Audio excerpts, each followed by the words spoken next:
The DFS Studio is brought to you by DraftKings.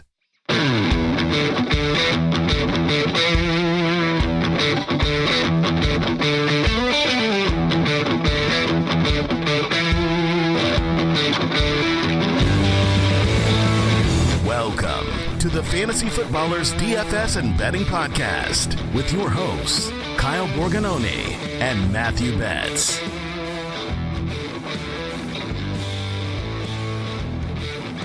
We're back. We are so back here on the Fantasy Footballers DFS and Betting Podcast. I'm your host, Kyle Borganoni, and I am joined, as always, by Matthew. He's in week one form bets. Football, and more football. What a weekend we have upon us. Week one main slate is here. Fun Thursday night game. Friday night, awesome game coming up, tonight with my Eagles and my Packers. So let's just say, for the sake of this show, that the Eagles win that game. So I'm rolling into Sunday feeling great. Yeah. Obviously. And we got the week one main slate. So this time of year is always so fun. There's so much optimism about this slate and about the season and all of our best ball teams and all those sort of things. But I was going through the show prep for, this episode, and I reminded myself every year at week one, there's so much we don't know.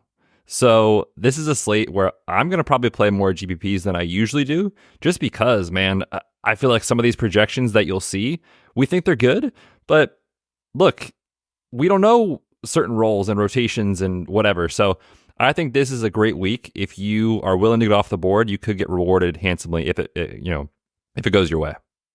Yes, week one is different than any other slate because of all the priors of everything that we researched in the offseason and everything that I've written, and I pretty much can just throw it all out the door. It was to entertain the folks. Love that. Love when that content, you just put in the hard work for months and months, and week one gets here and you're like, none of that mattered.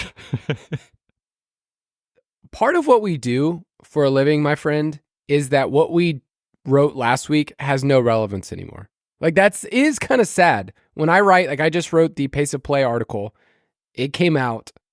Next week, we won't even care because we have new stats and new measures to be like, oh, this is what this offense is like. A lot of the OCs that we have, we just thought this is what they're going to do. Clint Kubiak, for instance, the Saints, you and I talked about that with Mike on the Dynasty podcast. We have hopes. We have dreams for Chris Olave, and yet we won't be talking about him on this show at all because we're terrified, and that's a terrible game environment. But man, it is sad. Like, no one will ever go back and read my week one Pace of Play article ever again. I won't. Imagine. I'm not. No, it's not one of those articles you save and you show people like, hey, check out my week 6 waiver column. But you should 4 read years it, ago. But you should read it this week because there's a lot of good info in there. Oh, no, yeah. We'll talk about some of that on this show because the matchups that we're going to break down, I'm excited. If you're new to the podcast, our Friday podcast, normally we get to give our strongest takes on a Friday of our cash plays. So these are the plays that you're going to play in double ups, head-to-heads. Realize you're not going to be able to get everybody in there. So there is kind of a give and take of like, based on the projections, do I want to do this? So we'll give our strongest cash takes. We will talk about the games that we want to stack.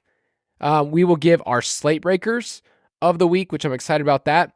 And then we are debuting a brand new segment called Borg versus Betz. Every single week, Betz and I will be challenging each other in a new DraftKings style contest that you can actually play with us.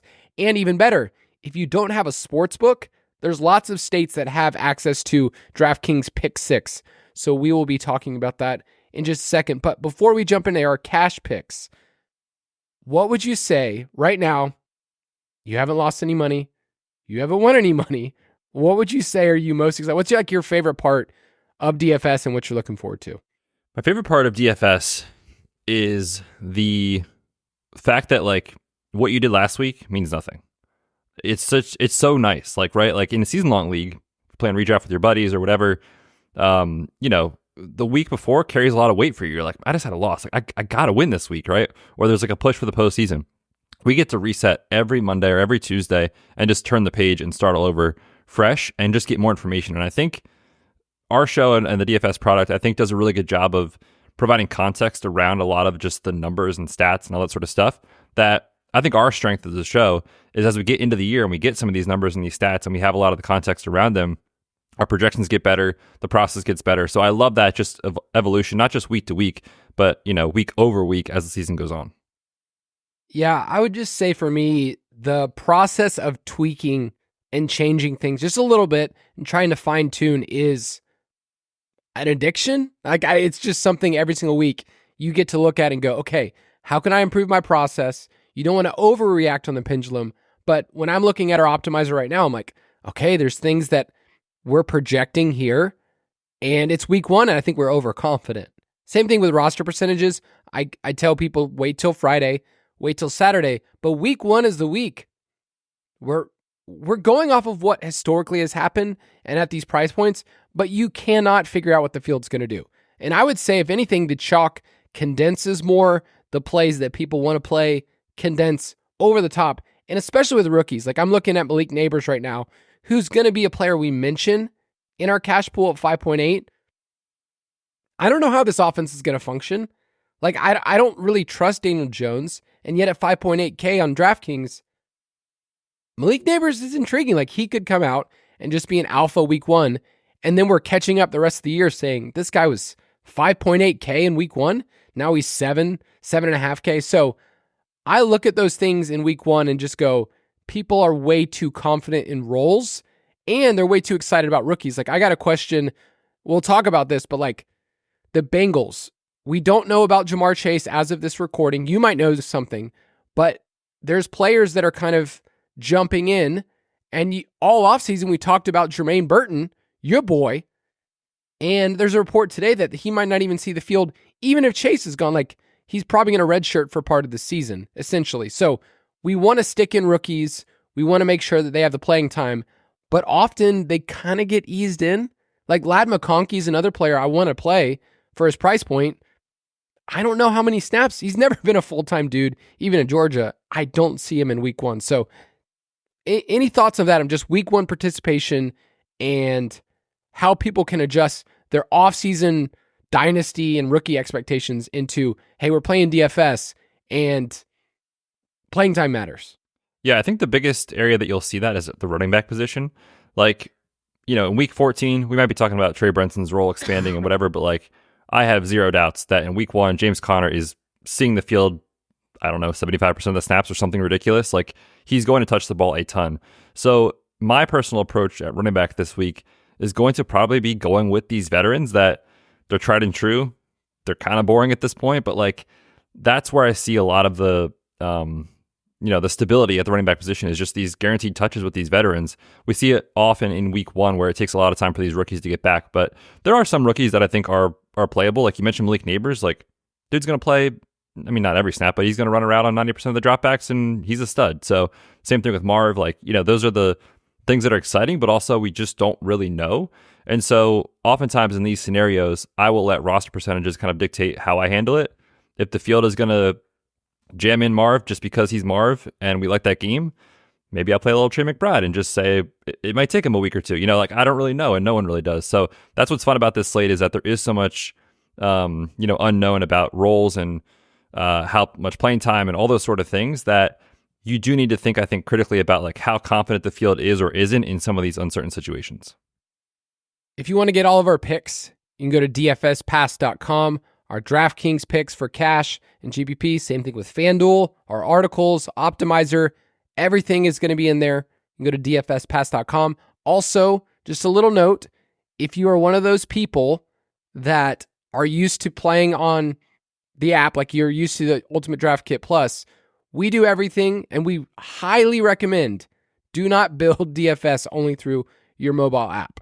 Like, it's okay if you want to enter your lineups there, but if you're doing all of your research on your phone, you are going to miss so much context, and also the pace is too fast. If you're just trying to go through Twitter and see some random comment, and so we have everything available on our site. We recommend that way. That's how Betz and I research. So if you're looking for it in the Ultimate Draft Kit Plus app, it won't be there. All of our articles and stuff are live on the website. So dfspass.com if you want to be a part of that. But let's jump in.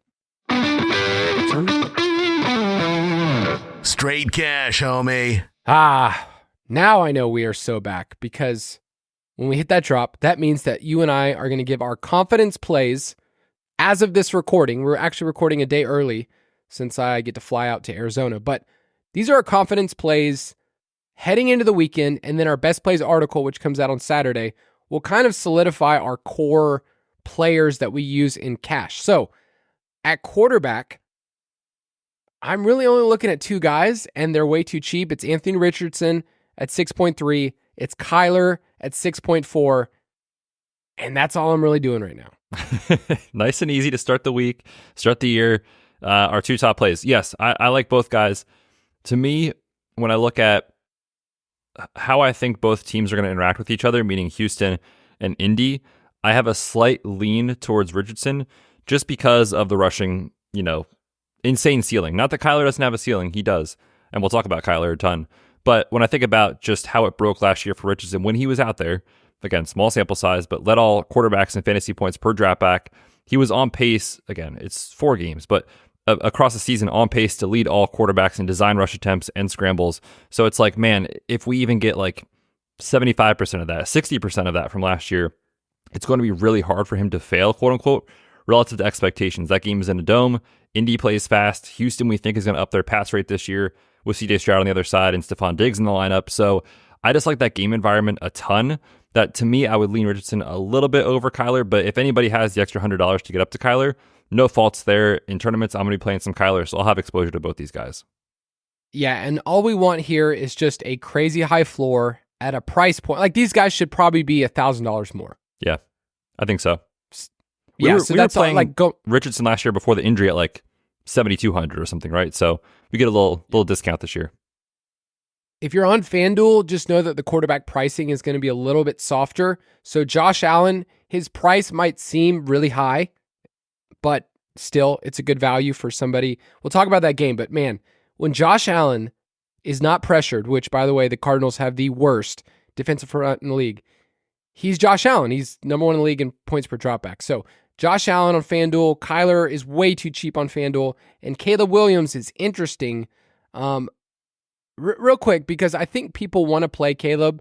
They want to stack up Bears. I wrote them up in my pace of play as like, I get it.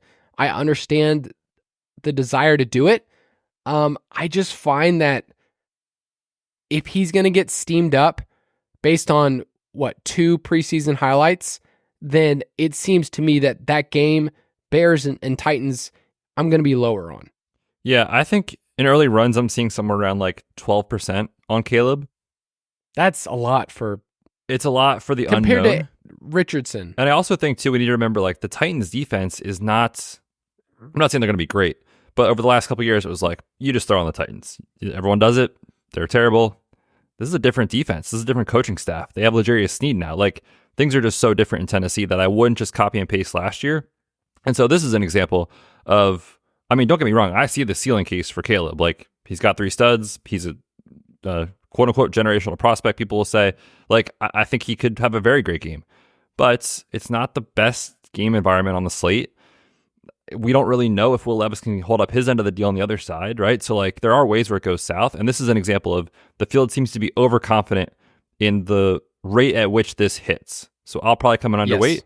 But would I be surprised if we look on Monday morning and we're like, oh, yeah, Caleb doubles is what you needed? I wouldn't be surprised. Yeah, this could be Mahomes. That 2018 year where it's like, hey, from the get-go, he's different. This offense is different, and you just buy in. But I think I'm willing to wait. At running back, I could just honestly say I don't love some of the options I feel backed into. And by backed into, I look at the role, I look at the price, so projecting opportunity and salary, and I'm like, oh gosh, are we landing at Rachaad White, Alvin Kamara? Like, I don't want to play inefficient players on offenses that I want to fade. And yet, in DFS, that kind of works. So those players are popping up. What's hilarious about that combo is, like, in drafts, like, I just had blinders on. Best ball season all summer long. It's like, there's so many holes you can poke in both guys. But I don't care about the season. I care about 1 week. And we talked about veterans that have historically been bell cows will probably be bell cows in week 1. Alvin Kamara, 6,700, taking on the Panthers. Rachaad White, 6,300. in what should be a pretty good pace-up spot with Kingsbury on the other side with Washington. 6,300, he's going to touch the ball probably 18 times at least. He'll catch passes. And then I also really like Ken Walker this week at 6,100. They're home favorites against the Broncos. So those guys kind of in that little trio of the 6K range, I think are pretty strong plays. But there are some guys I really like at the top of the price range, and there's guys that I think you can dip a little bit below too. But I just feel confident with those balanced builds this week for cash. So Jonathan Taylor is going to show up as projecting super well. Remember when they played this team in the right before the playoffs, week 18, they gave him the ball 30 times. He had over 180 rushing yards. He's going to project well. I'm assuming you're not playing Richardson and Taylor in cash. No, definitely not. And we'll talk about that game, but I think Taylor's very interesting for tournaments. If we know that, assuming as of Friday and as we get to Saturday, make sure you check the roster percentage report on the site. But assuming Richardson is going to be one of, if not the most popular quarterbacks, GPP 101, just play the running back instead, and you hope the touchdowns go through him. James Conner is solid at 6.2. Like, I'm considering him if I'm not playing Kyler in cash. Arizona was one of the best teams running the ball last year. They were third in neutral rush rate, number one in first half rush rate, and Drew Petzing came out, their OC, and said, quote, he's a bell cow.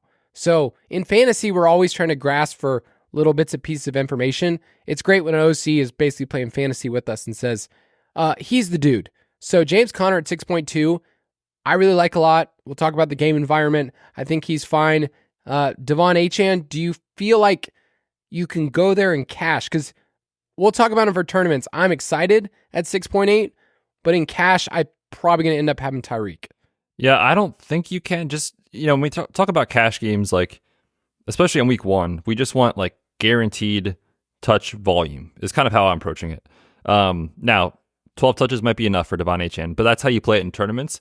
And when I think about that role and kind of how he's viewed this year, we've all been taking him in the second round of drafts for good reason. But also, we acknowledge every time we do it, we're like, it still could be Raheem Mostert at the goal line. I mean, the dude just had 21 rushing touchdowns, right? Like, if it works, why are they going to take him off the field? So that's my concern on Achane for cash. That said, in a tournament, we love that game, and we'll talk about how to stack it. That, to me, that's where I'll have my Achane exposure, probably not in cash.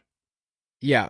And then let me give you two cheap names, and you tell me if you're in or out. But Javonte Williams at 5.5 is playing against the Seahawks. Chuba Hubbard, 5.3. We assume he's going to get a ton of work. He did at the end of the season. They're playing against the Saints. Interested in either of those dudes? So with Chuba, I do think it's likely he gets the vast majority of the touches without Jonathan Brooks there. But we can't rule out that like Miles Sanders has a role where last year with a different coaching staff, he just completely got phased out. This is a new coaching staff, a new scheme. So I'm just not totally sure. They are road underdogs against the Saints. And the game total is at 41.5, so it's pretty gross. As for the Broncos, same situation. They're actually 6-point underdogs on the road against the Seahawks. Same total, 41.5. So it's both environments are just nasty. And for Javonte, the thing that kind of hangs me up is like, how much trust can we have in the offense with Bo Nix in week one, his first career start? How much does Jaleel play? Like, so.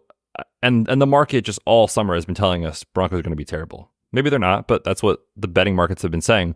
So I don't think I'm going to go there in cash. I'd just rather see it for a week or two. Yeah, Seattle's defense is kind of like where I leaned into looking at Javonte and it's like, okay, do I want to put him in my pool as a sub 6K running back? Seattle was 31st in rushing yards allowed, 32nd in first downs allowed, 28th in points per game allowed. And obviously Mike McDonald was brought over there to fix the defense. So I think Javonte is at least intriguing, knowing that Piron's out of the picture. He should see a ton of work. I do need to mention on FanDuel because the Rams and Lions game is included in there. So it's a little different on FanDuel if you're playing there. Kyron at 7.8. If you think he's the dude, he's way too cheap. But Chuba is 5.6 on FanDuel. That is actually a really good tag for him if you want to look that way. At wide receiver, I mean, I've mentioned Tyreek a couple of different times, talked about on Tuesday's show, talked about in every single article. He's too cheap at 8.7. So I can tell you right now, barring some injury thing, Tyreek's probably going to be locked into my lineup. Same. Yep. He was a guy, again, last year. We'd play at 9.3 and just figure everything else out. Just play Tyreek and we'll be good from there in cash games. And now he's 8-7 in arguably the best game environment on the slate, taking on a Jaguars team that last year was a true pass funnel. So that plus Jalen Waddle hasn't banged up in camp with a calf issue. It's just, I think you just play him and you move on. Yeah, I think the way that I'm seeing builds is that if you're paying up for Tyreek, you can go in the 6K range at running back, play Richardson or Kyler, and then you're kind of piecing together cheaper wide receivers, which I will say they haven't really handed us too many people right now. So you kind of have to figure out in that 4K range, who do you like? We might have a gift if Chase doesn't play. So before we go to the cheaper guys, is there anybody else below Tyreek that you are somewhat bullish on? And why is it Falcons great Drake London? Yeah, I do like Drake London this week. The other thing that's interesting, though, that it's a decision point, is how you handle tight end, which we'll get to in a second. But Kyle Pitts is showing up as an option, and it's just because I don't understand what DraftKings.com is doing with this pricing situation. I mean, like, David Njoku is 5,600, and Ingram's 5,500, and TJ Hawkins is not even going to play 6,900. Like, all these dudes are priced up. Your quote-unquote cheap options, like Chigakonkwo is 3,900. He might airball this week. You know, like all these guys are so expensive for their roles. So when I look at like the tight end, it's like Pitts to me and maybe Ingram. And then so you say, okay, if I'm going to play Pitts, maybe I don't want to have all my eggs in one basket with London. But going back to Drake London, I do think he's a great play. What is he? 6K on DraftKings is a really good tag in, I wouldn't say it's a great matchup, but last year Pittsburgh definitely struggled against wide receivers. And we've been talking all summer about the pass rate and how he's going to be the focal point and all those things. And last year there were times where we were trying to play him, maybe not every week, given the Arthur Smith stuff, but like there were times where we'd be like, 5,400, like Drake London's a pretty good mid-tier play. He's not that much more expensive, yet we know the pass rate's going to be so much higher. Yeah. I think Pitts is like almost unplayable on FanDuel. He's really expensive. Yeah. But DraftKings, it fits his what he wants to do and just PPR his way. This is a different offense. We talked about on the Dynasty podcast. No one knows exactly what it's going to look like. They've been super mysterious, hiding it from even their fans of what things look like. But so Tyreek, London, in the middle tier, I like Malik Neighbors, and Chris Godwin is probably one of my favorite points per dollar plays on the slate. He's moving in the slot this year, so Godwin's at 5.8. Let's talk about the Bengals, because if Chase doesn't play, I mean, guys, we're recording this early. Things change. If things change, but let's say Chase doesn't play. Are you playing T. Higgins at 6.1, or do we get a free square with Andre Yoshivas at 3K? I mean, T would be an awesome play. I mean, 6,100, they're favored. They're at home. They should be, I think, top 5 in pass rate over expectation this year with Burrow finally healthy. So all of that points to a good T game, and his splits without Chase are awesome. But from a pricing standpoint in cash games and how it works for roster construction, that 3K price tag on Andre Yoshivas would open up so much more that I wouldn't want to play both in cash, I don't think. And I would probably lean with the salary savings just to let you do other stuff like easily fit Tyreek and maybe another stud wide receiver. That it's just a pricing dynamic thing. That said, if we get that news and that is how it plays out, and Yoshivas is the most popular play on the slate in tournaments, it would probably be smart to come in underweight, and maybe you do play T and get some leverage there. So yeah, just keep your ears open to the news this weekend and everything with Chase. It's going to change projections. You'll see it, Saturday and Sunday in the DFS pass, but that's one thing we're monitoring very closely. He will be a hard player to fail at 3K if he's an every down player with Joe Burrow. We know that they want to throw. And I looked up Burrow's splits when Chase hasn't been on the field. It's just 4 games. Literally the exact same fantasy points per game, exact same YPA. So I feel like that's going to be a decision point of like Yoshivas and cash. Sure, free square, everybody's going to do it. Tournaments, he doesn't have to do that much at 3K. And if everybody's playing him still, I don't know. The theory part of me is like, I have a hard time fading a player like that. For cash, or for tournaments? For tournaments even. Like in cash, I'm going to play him if that's the free square. But also my heart says that he's better than Jermaine Burton. I'm not sure Jermaine Burton plays more snaps than you or I this weekend, buddy. Okay, I had people asking me that. Like, okay, do I play Burton now? It's like, dude, I don't think he sees the field. Yeah, the reason we're saying that is there was just a report from Paul Denner of The Athletic, does a great job covering the team, was kind of just talking about like the way he sees the field as he earns the trust of the quarterback and is prepared in meetings and all those sort of things. And coming out of college, that was some of his red flags, was like the off the field preparation type stuff. So the fact that you're kind of already seeing it linger in the NFL is not great for his week 1 outlook. Doesn't mean we won't play him in week 17, but in week 1, I don't think he's on the radar this week. All right, cheaper options, JSN at 4.9. I know that I am a sucker, but I think that price tag is good. Roma Dunze is going to show up at 4K in a lot of people's minds. Christian Kirk will show up every single week. His price will never move. If you want to play him, do that, but you're not playing Kirk and probably the most popular tight end on the slate, Evan Ingram, together. And then, man, on FanDuel, Cooper Kupp is only 7K, and Chris Godwin is actually cheaper on FanDuel at 5.6. So he's one of my favorite plays if you are playing on FanDuel in cash. Any other thoughts at wide receiver? Just to touch on Godwin real quick, I love that game environment as like a sneaky one. We're not going to talk about it too much today, but just with Kingsbury in Washington, we think that the play volume is going to just be massive, right? They've led the league when he was a head coach with Arizona in no huddle rate. I think it was 3 of the 4 years or all 4 off the top of my head. And he's always among the league leaders in neutral pace. So if they are pace up and their defense can't stop anybody, that just leads to shootout appeal. So awesome spot for Mike Evans, awesome spot for Chris Godwin. And that spot specifically for Godwin, if he does indeed go back to the slot, last year Washington allowed the second most fantasy points to slot wide receivers. So I really like Godwin this week. Evan Ingram at tight end is circled, and he probably will be for a lot of people. Simple PPR stuff. We can talk about the matchup later, but Miami plays cover 6, little football guide take here, at a higher rate than anybody else in the NFL. How do you beat cover 6? Ton of stuff to the flats. And he could easily get to, 6, 7 catches and pay off at his price point. So both sides, Evan Ingram's great. Kyle Pitts at 4.6 is a tier below in pricing. We like that. Can I interest you in a punt play, which is arguably my favorite thing in DFS, a really stinky tight end punt play, and it's not Kate Otten. Oh, then I'm in. If it's not Kate Otten, I'm in. Okay.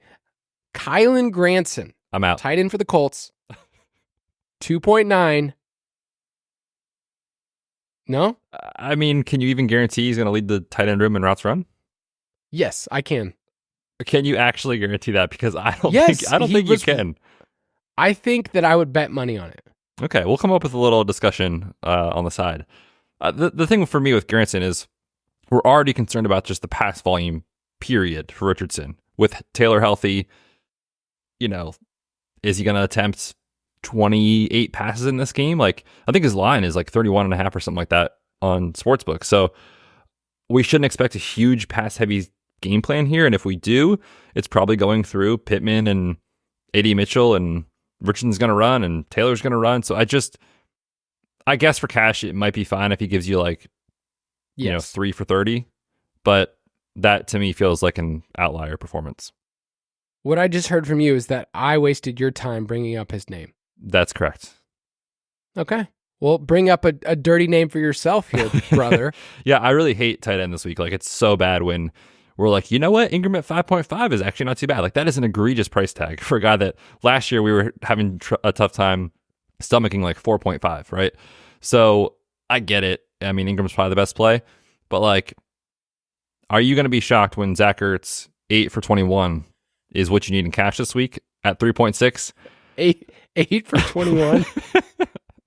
I'm half joking, but mostly serious. In the pace up spot we like with a game environment we kind of like. So you could do way worse, in my opinion, than Zach Ertz, though I honestly see zero ceiling. In cash, though, we don't really need a ceiling performance from a guy that's cheap. So keep him in your cash pool. I'm not excited about it. I just want to put it out there. All right, quickly, defense. I don't care. We always tell people, like, just wait till the end. Who cares? It's not a big deal. There's not going to be a lot of chalk this week. I can tell you that right now. So if you wanted to go down to Carolina at 2.4 and save some money, I don't care at all. Like, if you think the Saints are bad, you have the Chargers. I think that's fine. They've never hurt us, so we're totally immune from the Chargers. This is a different Chargers team, Kyle. Okay, what's the definition of insanity? Trusting the same team over and over and over again every year. expecting different results. But in all seriousness, they are home favorites against Gardner Minshew and the Raiders. So at 2,900, obviously you could do a lot worse. So I think they're my favorite sub 3K play. But if you need the salary savings even more, I like your take of Carolina. We talked a lot with Mike on the Dynasty Show about New Orleans and just the vibes are not great, So if that is a situation where you only need 8 points in cash from a defense, I think Carolina can get that. So yeah, I think Carolina is good for a very, very cheap play against a abysmal offensive line in New Orleans. Yep.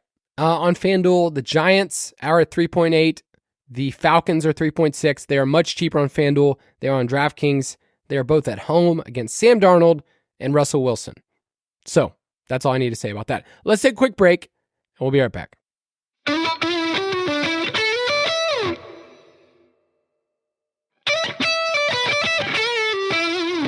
All right, we got through our cash picks, and now we're going to talk through some games that we want to stack. So let's go for it. If I can find the drop. Let's just use this one. State of the main slate. Gosh, a professional meltdown when all I had to do was hit a button. Do you even care? I mean, what is this? Amateur hour? I was so happy this morning to have our new drops in the queue. And you just fumbled it away. And I haven't got to use them yet. You just fumbled it away.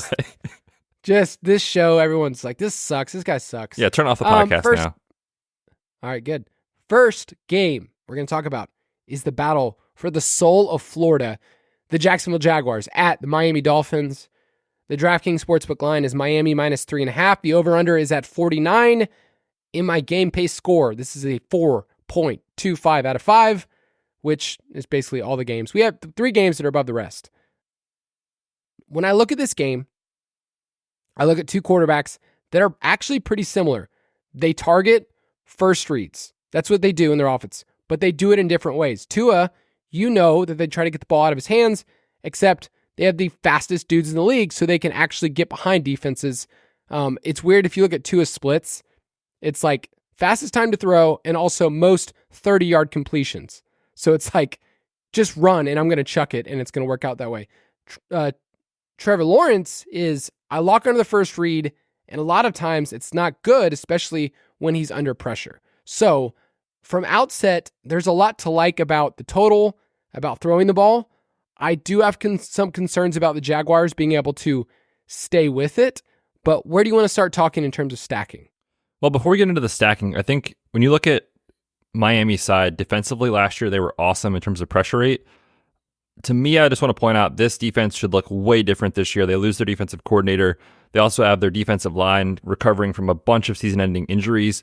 They lose Christian Wilkins at defensive tackle, one of the best D tackles in the league. So I think the pressure stuff from last year may not be sticky, which bodes well, in my opinion, for Trevor Lawrence, who last year was just abysmal under pressure. 45% completion rate, 6.4 YPA. From a clean pocket, he was up at 72% completion rate, 7.3 YPA. So just in general, I kind of like Trevor Lawrence stacks this week for tournaments, assuming that the other side is going to be pretty popular. Like, everyone's playing Tyreek, so I think a lot of people are going to tackle on Tua and maybe a running back in this game or something.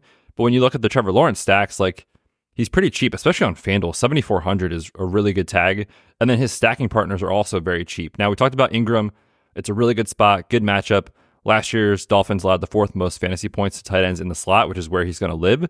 So on paper, I love that stack. But, I mean, Brian Thomas Jr. is cheap. Nobody wants to hear it, but Gabe Davis, you only need 3 or 4 catches and a deep catch in a tournament. Like, I don't think that's crazy at all. So he's going to play a ton, especially with kind of how you look at the offense.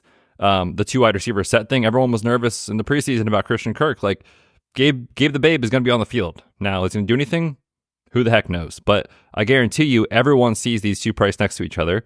Brian Thomas Jr., Gabe the Babe. They're $200 difference on DraftKings. People are playing who are you going to click, right? You're clicking Brian Thomas, obviously. So for really large field stuff, I think Gabe is really interesting as part of Lawrence stacks. You could talk me into it because it's DFS and because it's Gabe Davis. So yeah, I get it. Now on FanDuel, Brian Thomas Jr. is $1,000 cheaper.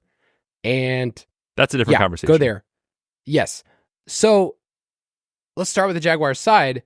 you would do a Trevor Lawrence double stack. Now, he hasn't shown the ceiling of being able to carry 2 pass catchers. Last year it was like, Ridley, go deep. This will work 6 times out of 17 games. And with ETN, you're in a situation where Miami was really good against the run. Unless he gets 2 touchdowns, it's really hard for him to pay off against some of these other guys. So ETN is probably going to be a lot lower in my exposure. So knowing that Ingram's going to be popular doesn't mean we're going to stay away. But are you saying Trevor Lawrence, Ingram, and pick between BTJ and Gabe the Babe? I think that's how I want to play it. You guys know me. I love Christian Kirk, but he did miss a decent amount of time in camp with a calf issue. So the question mark for me is like, how healthy is he? Plus the 2 wide receiver set thing, plus I think he's going to be pretty popular. So just for leverage, I prefer Brian Thomas Jr. and Gabe Davis. On the Miami side, I think a lot of times we think about them in Tua double stacks. It used to be something that we would say all the time, but sometimes it's overdoing it, especially if you're trying to do Tua, Tyreek, and Waddle, and you're paying a ton of money. I think my favorite piece, other than Tyreek, of course, is Achane in this game because he's kind of like their slot wide receiver in my mind. Like people want to say, is it Beckham? Is it Malik Washington? I think of Achane as being that dude, and the Jags allowed the most running back receptions in the NFL last year. He lined up in the slot higher than any other rate, and he was targeted on 24% of his routes. Mike McDaniel, he used him. He was a first read on 67% of his targets. So he's schemed in. His pricing's great. Every week we're going to be talking about Achane. Like you can play him in a tournament. Easy. So would you do Tua, Achane, and Tyreek? Or the way I would prefer it is Achane, Tyreek, and then pick a bring back on the Jacksonville side. Yeah, I think that's kind of how I would lean into playing it is one of those scenarios. But if I'm playing Achane and Tyreek, and you also tack on Tua, who is 7K, that's not egregious, but it is pretty expensive for all 3 of those guys to pay off. I think my favorite way to play that would be if I'm going to play like Achane and Tyreek or Mostert and Tyreek and just say, I'm getting all the touchdowns from this little group here. And Tua is good, but is beat by somebody else in a different game as far as his quarterback score. That's how I prefer to play it in this spot. So I love both running backs. I think they're going to go way overlooked because of the fear of which one is it. You don't know. They're priced right next to Kamara and White, who are going to be popular. So easy price point pivot at Achane and Mostert. Love those guys. But I do just want to point out like how dominant the Dolphins have been to start the season the last couple of years with Mike McDaniel. Just coming out on fire. 37.5 points per game in September last year. 2 years ago, that was at 25 points per game. So I want a Dolphin in just about every lineup, and there's a lot of ways you can play it, which is fun. I feel like Tua's just not necessary at 7K. That's a good way to put it. There are going to be games where he's going 303 and he's a piece of what you need. But like, we both love Kyler, we both love Richardson. They're cheaper. I probably would think that those guys at least match, if not beat him, as far as just the quarterback scores. And so from the pricing standpoint, Richardson and Kyler would be more important to your DFS lineup, if that makes sense. Yep. Salary savings, rushing floor, it just makes sense. Quick thoughts on Waddle and just knowing that people are going to be scared off because the last couple weeks in injury. Are you interested? Like, I'm not playing Tyreek and Waddle together. It has worked before, but in general, it's been one of those things where if Tyreek goes off, Waddle can have a good game, but it's also like the percentage chance is pretty unlikely looking at the game log. So I think I'm just going to be at market on Waddle. Yeah, not out. I'm seeing like around 14 to 16%. That still feels decently high. Like, I feel like you're not getting paid off. That's higher than I thought. Yeah, if he was like 8 or 9%, I'd be like, okay, that's a sub 10% guy you can plug into your lineup and feel pretty good about. It is cheap, 6,300. I mean, we were playing Waddle for years at like 7K, 7,500. So the fact that he is that cheap is intriguing. I would love to see more positive reports on his calf before I pull the trigger, but I do think he is definitely in play. You're the only person that can say that, and it actually like backing up. Can I see more positive reports on this other man's calf? I'm glad you know what you're talking about. I know. All right, next game, Houston Texans at the Indianapolis Colts. The Texans are 2.5-point road favorites. Can you explain to me this line, and then also explain to me the fact that the public already thinks they know what's going to happen. This is a spot where if you want a spot to get contrarian, build as if the Colts are going to win this game, because there is currently reports of the public loving Houston. 85% of the bets and 91% of the money on Texans minus 2.5 over on DraftKings, and the line just is not moving, which is always a little fishy. So I think a really fun way to play this is say the public is wrong. The Colts are at home. It's less than a field goal. They pull off the upset, quote unquote upset, win this game. And how does that affect how the game dynamics flow? To me, it's like, man, Jonathan Taylor is so interesting in this spot because we already talked about Anthony Richardson. Play him in cash, which, don't get me wrong, I still like him. But just leverage, if Taylor is the guy you need and he gets the goal line touches and he gives you 100 on the ground and 2 scores, it's probably a key piece of tournament winning lineups. So I think I just love it. Flip the build, go with JTT over A Rich, and say that the public in the betting market is wrong and the Colts win this game is a really fun way to play it in tournaments, especially for large field stuff. Yeah, Taylor might be one of my favorite plays on the slate of paying up to get contrarian. We know he's going to get fed. I think the fear is, Richardson's going to take away the touchdowns. And we've talked about there is a scenario where over the course of the season, they're both really good. We're looking at a 1-game sample size. And let's say Richardson throws for 2, but Taylor goes for 150, scores on the ground, and catches 3 balls on a slate that doesn't have a ton of high-end running backs. Like we talked about earlier, it's like, is it Rashad White or, some of these other 6K guys? Like Taylor could easily be the RB1. He's priced that way, and yet people don't want to pay it. So I like Taylor a lot. I think this game has lots of different ways you can stack, though. So if you wanted to go Richardson and Pittman, throw in Granson, and then find the Texan on the other side, or you want to stack up the Texan side, a Stroud double stack, and then bring it back with Taylor. I love that scenario as well. I like a lot of pieces on the Texans side. We'll talk about some of those maybe a little bit later. But in terms of pace, like this game has everything we want. It's indoors. Last year, the Colts, even without Richardson, were way up in pace. So this game has a lot to like. And I went back and looked at the 2 games they played last year. The first time they played, Stroud threw the ball an obscene amount of times, like 50 plus times. The second time, it was, let's be balanced and like just grind this out in week 18 with Devin Singletary. And he runs for 2.5 a carry.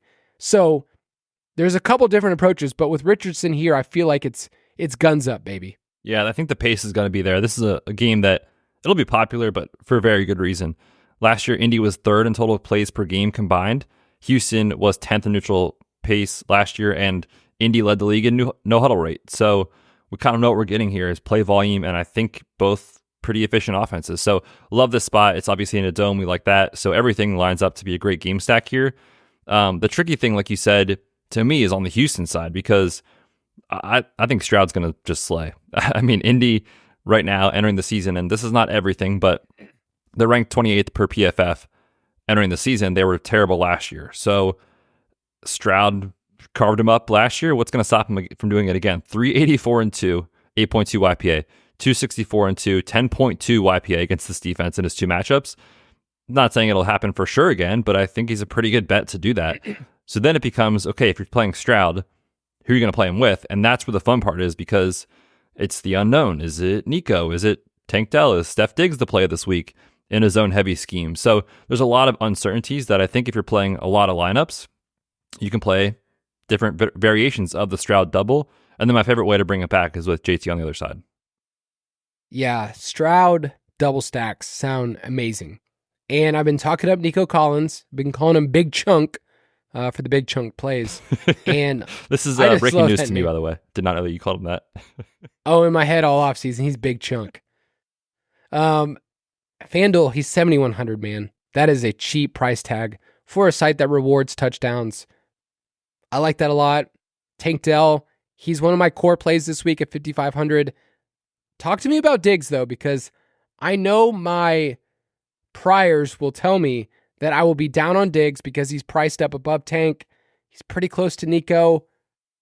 I feel like this is one of those scenarios where I'm going to have Diggs in a couple of lineups if I'm double stacking with Stroud, but I can't see myself get there, and I don't know how the field's going to respond. So what are you seeing early on about how people treat Diggs. Yeah, I think the price is too expensive. And so for that reason, people aren't going to play him. I'm actually seeing right now about 4%. So we're talking about a large field play, like nobody's playing Diggs. And the argument against Diggs that people have been making, myself included, is he's fallen down the stretch 2 years in a row. Well, it's week one, okay? So like if Diggs is good to go for week one and he does fall down the stretch, it doesn't matter. We just need him for this week. So yeah, in a zone-heavy scheme where like Diggs probably isn't winning down the field as much as he used to against cover 3, you don't have to do that as much. Can he just sit in zone and pile up catches and yards? Like, I think that's possible. So kind of talking myself into some Diggs in large field this week. I think he's interesting. Gosh, I think I am too. We looked at the stat for the live show where Diggs, if you go by months of the season, it's just this steady decline from September to October, November, December of just his points per game. He's fresh. And his best, I know he's fresh. And so I definitely think this is a way for me to be contrarian against myself. Like that's really what I'm doing here is I know what I think I should do. And so I'm not going to do that. There you go. The field is me. I'm playing against myself essentially when it comes to Diggs. Any interest in Mixon at all? Not really. I mean, I probably should, right? Because he's a favorite to touch the ball a ton, a veteran. They paid him. But my question is, like, does he see his usual 18 to 20 opportunities in his first game? He's going to play and he's healthy. But throughout August, he was dealing with a minor quad injury and he's kind of been limited. So that's just a question mark for me is, like, how much does he actually touch the ball? So I don't have a ton of interest. I'd rather just play the passing game. Yep. Same for me. Oh, we didn't give our Vegas take. Oh. So for the Miami game, it's 3.5. What would you take? I think I would take the Jags with the hook plus 3.5. I think I would too. So confident. The Jaguars are a team that have been easy to bet against for a while, and Miami at home could roll. I also just think the injuries on the defensive side for Miami are such a big deal that not a lot of people are talking about. Give me Miami. Give me Miami on that one. All right. I will take the Colts money line. Colts money line. Anytime the public is this heavily invested and the line doesn't move, I'm just going to do the opposite. Yep, I'm with you. All right, let's take a quick break, and we'll be back with Cardinals and Bills.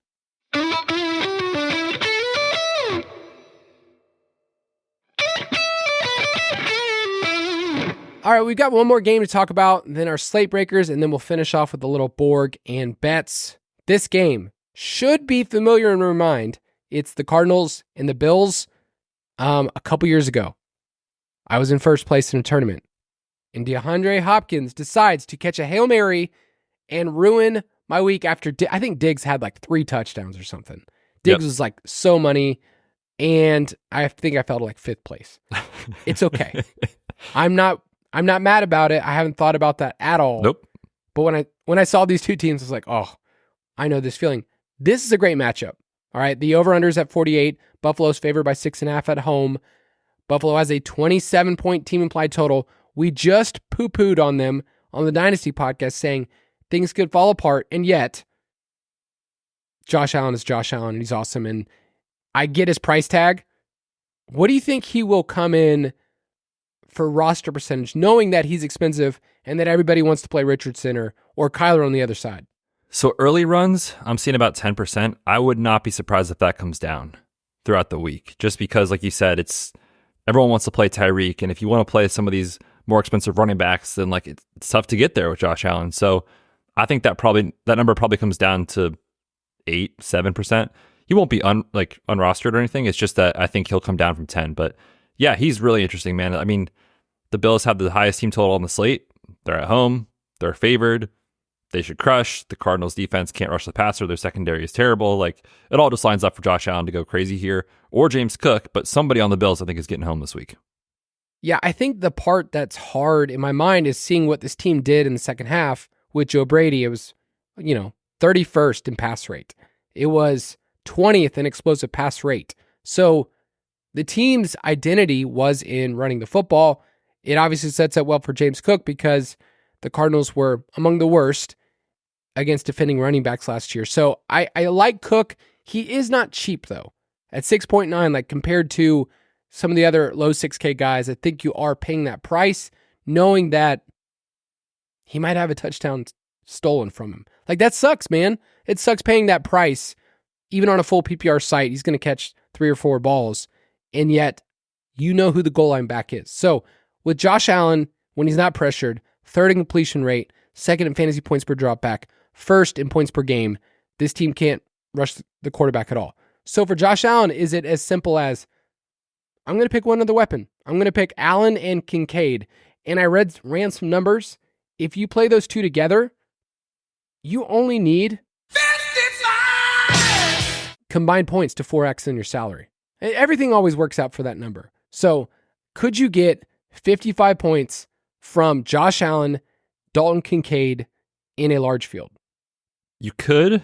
You would just need Allen to probably run enough and score with his legs, which he probably will do. So I think you could. I think it's a really interesting stack, especially, I mean, Kincaid's going to get played, don't get me wrong, but like relative to Evan Ingram, it's going to be a fraction of the roster percentage. So again, price point pivot, go from Ingram to Kincaid for $300 more. That makes so much sense. We've been high on him all offseason. Why not play him in week 1 in an unbelievable matchup? Yep. What about the other receivers? Keon Coleman, Dirty Curtis Samuel, Khalil Shakira. Any interest? Dirty Curtis, man. I'm not going to play him this week just with the turf toe injury late in the year. If there's ever a spot where they could rotate him in less than usual, like this kind of feels like a good spot for them to do that. So just for me, I'm not going to play him this week. But the other guys are interesting. Just if you think the Bills put up 30 and they roll, then it makes sense to have a second guy there. The tough thing is we just don't know the rotation, how it's going to work. So you could see the Bills put up enough points, but like these guys put up okay scores, but nothing that you need in a tournament. So my long-winded way of saying I think I'll be underweight the field, Coleman and Shakir, and then I will not be playing Dirty Curtis. On the Cardinals side, you look at this matchup and you go, they're on the road. It's almost a touchdown. You can get scared off. But the Bills' defense is not what it used to be. They are 26 in explosive rush rate allowed and 24th last year. And didn't you say there are 4 new starters in the secondary? All 4 starters for the Bills in the secondary are new compared to last year's. I mean, some of the guys played meaningful snaps, so it's not like they're rookies or anything, but just the continuity is not there year over year. Yeah, so Kyler sets up super well if you want to stack him with McBride. What are we doing with Marv? Because on FanDuel, it is very tempting at 6.6. And I want to play him. My heart says I want to play him. I feel like it's one of those situations where Connor or McBride feel like stronger plays in week 1, and I want to lean into that. But I mean, why not? It's not a bad price to pay for somebody in week 1, and you're saying he catches the touchdown and goes for 100. Yeah, I think he's totally in play on FanDuel. 6,600 is cheap. And Kyler's, he's not cheap on FanDuel, but he's pretty affordable, I would say. And so that stack, if you just want to skinny it with Marv, makes a lot of sense. If you want to tack on a cheapie like future Hall of Famer Greg Dortch, that makes sense to me. And then Trey McBride is pretty cheap on FanDuel as well, 6,400. So the Cardinals are a nice value on FanDuel, in my opinion, if you want to stack it up that side and then bring it back with a bill. But either way, Marv on FanDuel is too cheap for how talented he is. It's weird that Michael Wilson's going to outscore Dortch in week 1, though. Is it? That's crazy. PPR or half that PPR? To the test. Let's do half. Okay, water bet that. Okay, I don't have the drop, but Michael Wilson v. Greg Dortch, the matchup of the century, with Zay Jones still out. Anything else about this game? James Conner, I mentioned earlier. I love him. He's going to get a ton of work. I'm expecting 20 opportunities. Yeah, he's going to touch the ball so much. I don't know, man. I think we kind of hit on everything. Like Trey McBride is part of this game too. There's just so many ways you can play this one that I think you can play it without running into too much roster percentage, which is what we love for tournaments.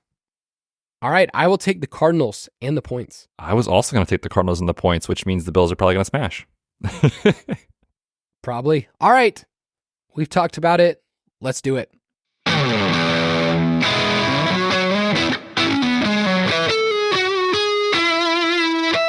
Slate Breaker of the Week.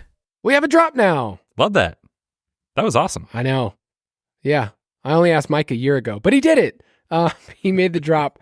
Betz and I, we give every week one player that we would say, I think they could break the slate. We're trying not to give players that are too obvious. We're not going to talk about Anthony Richardson or Tyreek. Tyreek would be my answer. Play Tyreek. But give me your dude this week that you're saying, hey, I'm going to be overweight, probably in GPPs, and somebody's going to win a milli with him. Well, we just talked about this game, and I kind of wanted to just bury the lead a little bit. I love Trey McBride this week, man. Down the stretch last year, the dude was just unstoppable. And yes, that team did not have, Marv, and it was different. But when Kyler came back last year, this was a top 10 offense. And we already talked about some of the secondary question marks for Buffalo. The key for me defensively for Buffalo is they're not going to have Matt Milano, who's been one of the best coverage linebackers in the NFL per NFL Pro, which there's some cool splits you can do on that site if you haven't checked it out. But Buffalo is in way worse covering the middle of the field, no shocker, without him. Without him on the field, they're allowing 7.2 YPA, 7 touchdowns, 0 interceptions in between the numbers. That's where Trey McBride is going to live. So I love Trey McBride. Led all qualified tight ends yards per route run last year. After the catch is a monster. Just easy pivot off Kincaid. A little bit of a pay up to be contrarian at tight end this week. So give me T McB, Trey McBride. Yeah, I can't see him getting above 10% because of the other values of people wanting to play Pitts or Ingram or, Zach Ertz or whoever else. No, but I think Trey McBride makes a ton of sense. Would you play him as a one-off or correlating with James Cook? I think you could play him as a one-off, but to me, the fun way to play him is either part of like a Kyler skinny or just, like you said, Cook and McBride, or you play an Allen, cheap Shakir, and on the other side is McBride or something like that. But there's a lot of ways you can play it. I'll definitely have a ton of exposure. All right, I buried the lead as well. When we got to talking about the Texans game, I was like, I'm not even going to mention this guy. It's Tank Dell, baby. That's going to be my slate breaker of the week. The Colts defense, or Gus Bradley, former Jaguars great head coach, he's their defensive coordinator, and he's basically done the same thing since he's been in the NFL. Cover 3 all day. They did it almost 50% of the time last year. And how do you beat cover 3? Well, you need wide receivers that can get open in the middle of the field, and that's what Stroud's good at. You talked about earlier, like what worked for them last year was slaying in the middle of the field, the intermediate areas. Against cover 3 last year, Nico and Tank both had a 30% targets per route run number. That's awesome. But Tank had a higher target share and 1 fewer overall target, though he played in 4 fewer games. He had a higher air yard share. And against zone, his yards per route run was 2.75, but his targets per route run was better than Nico. I think Nico's a great play. I just think Tank at his price point at 5.5 is a player that I am all about this week. And I think that he's going to be, he's going to go up $900 next week. Calling it. Take it to the bank. Yeah, what do you think about Tank? We're getting a really nice discount on Tank for how good he is and how good he was last year, just because of Diggs. So I'm happy to play it in tournaments and take that discount and see what happens. But yeah, Tank's a star. Love him. I like all the Texans guys this week. I think I'm going to play one lineup with each guy. and just that way, no matter what, Kyle, as long as Stroud has a great game, like, we're cooking. All right, let's get a new segment in.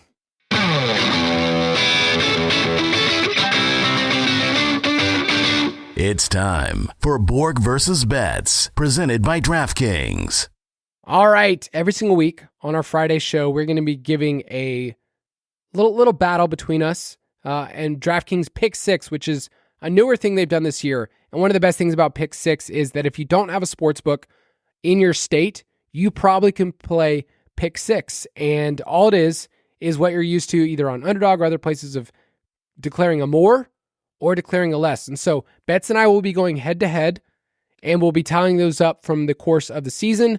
And you can take these lines if you want to use them in the Pick 6 app, but we'll each be giving 2 picks right now and see who gets to have the most wins. So Betz, you go first. Yeah, we just talked about Josh Allen in that game. Don't hear what I'm not saying. This is a different conversation from like a medium projection standpoint and a DFS ceiling. So I think Josh Allen is an awesome play, but I'm going to take less than 243.5 passing yards. And it's mostly just because of the offensive identity with Joe Brady and how run heavy they went last year. So as a 6.5 point home favorite, I think they're going to get out to a lead. If they do, they should run the ball a ton. And after the switch to Joe Brady last year, Buffalo was 31st in dropback rate. Allen went under this game in 6 of the 9 games he played with Brady as the OC. And we have just some question marks as far as the talent in that wide receiver room. So give me less than 243.5 passing yards for Josh Allen.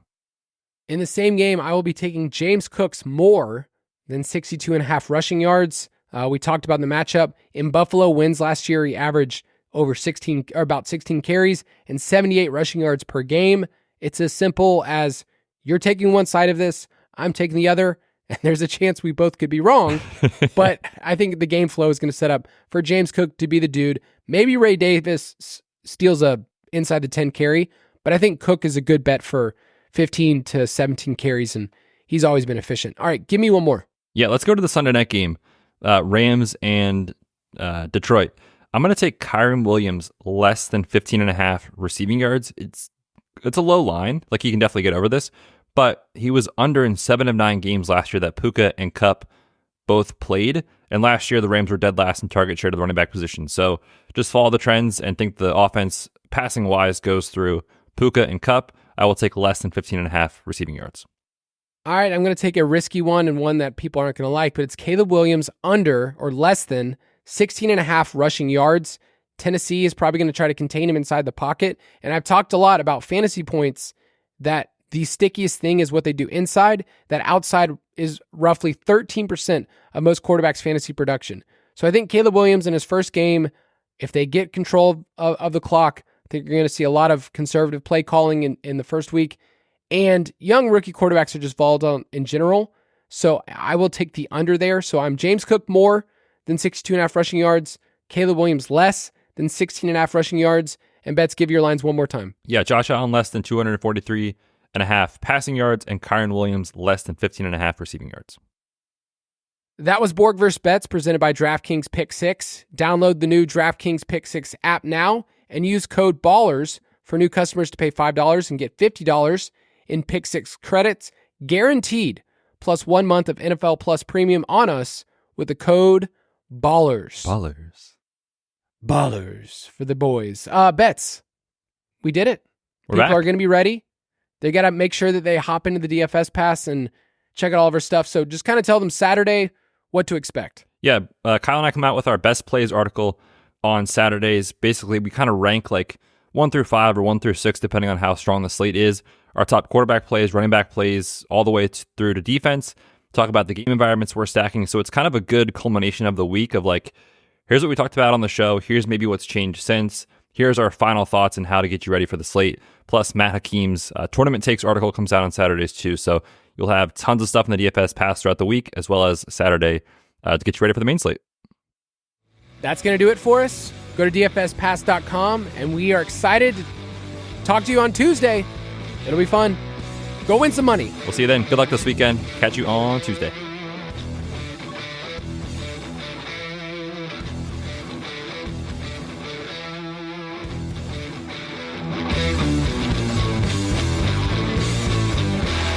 Gambling problem? Call 1-800-GAMBLER. Help is available for problem gambling. Call 888-789-7777 or visit ccpg.org in Connecticut. Must be 18 and over. Age and eligibility restrictions vary by jurisdiction. Pick 6 not available everywhere, including New York and Ontario. Void where prohibited. See terms at pick6.draftkings.com/promos. One per new customer. Reward issued as $50 in non-withdrawable Pick 6 credits that expire in 6 months. NFL Plus premium offer available only to new and former NFL Plus subscribers. Additional NFL Plus premium terms at nfl.com/terms.